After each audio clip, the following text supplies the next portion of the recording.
AgTech Summit, Salinas, California, U.S. Deputy Secretary of Agriculture Stephen Sensky says the Trump administration has been aggressive with Washington's agriculture trading partners in hopes of bringing them to the table.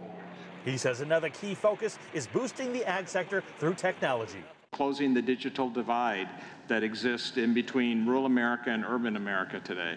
We tend to think of the traditional farmer and patiently planting seeds and the like. But what you see now is that you're learning more and more about soils in a way that we never did before. We can monitor crops, almost individual crops now. Automation is coming along. The demand for automation is driven by necessity. All the red tape involved in hiring and fewer people interested in working in the fields have combined to slash the migrant workforce.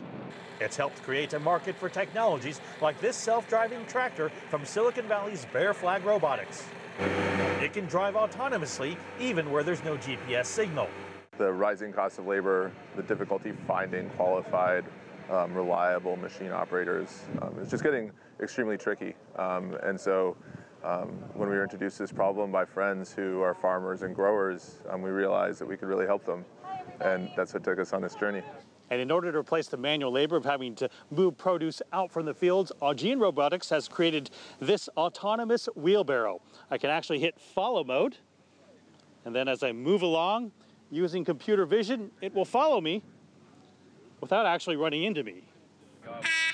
By some estimates, automation could wipe out as many as 800 million jobs around the world by the end of the next decade. On American farms, it isn't the jobs that are disappearing, it's the workers. Bruce Taylor is the founder of Taylor Farms, the world's largest processor of fresh-cut vegetables.